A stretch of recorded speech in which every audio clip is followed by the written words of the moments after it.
सुजलाम सुफलाम मलयजशीतलां सस्यश्यामलां Vande Mataram. Myself Sarva Medkari, also known as Venkatesh.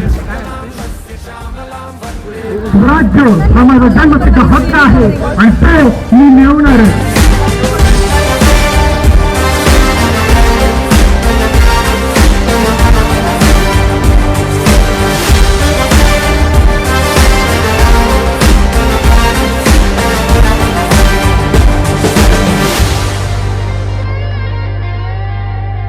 Professors, honorable guests, and my brothers and sisters.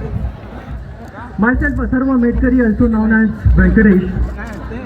First of all, happy Independence Day. I am going to speak on our great freedom fighters.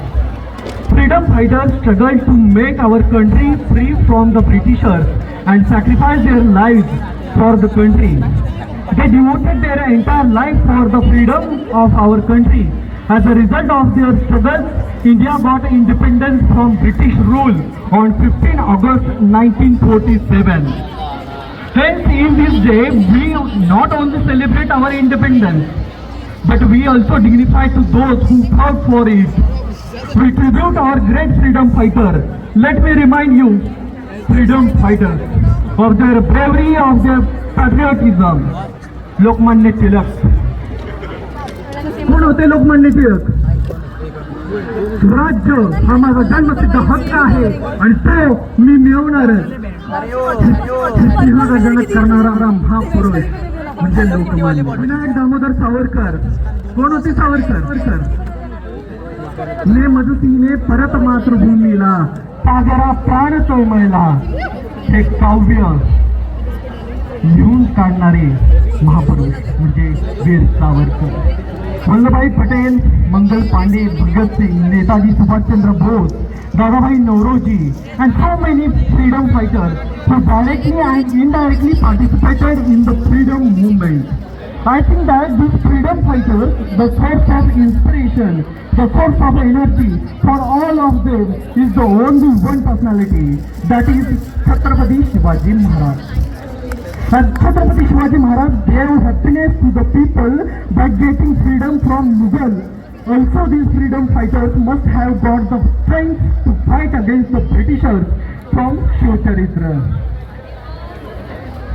या भारत भूमीमध्ये दोन फ्राजे असे झाले की एकानं शिकवलं जगावं कसं आणि दुसऱ्यानं शिकवलं मरावं कसं. I would like to say that we are fortunate to be an Indian and live freely as a proud citizen of our country. So let's celebrate today with great energy. Finally, at the end of my short speech, I present proudly in front of you a Hindi poem that is based on India and great Indian culture.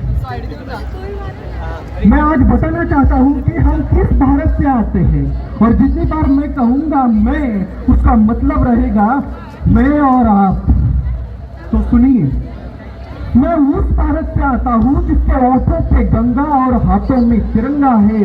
वो भारत जो कभी सत्यम शिवम सुंदरम, कभी वंदे मातरम और कभी पंजाब सिंध गुजरात मराठा द्राविड़ उत्कल बंग है. मैं उस भारत से आता हूँ जो ठुकराए हुए लोगों की शरण स्थली बन जाता है और 7 समंदर पार परदेशियों को भी सिस्टर्स एंड ब्रदर्स कहकर बुलाता है.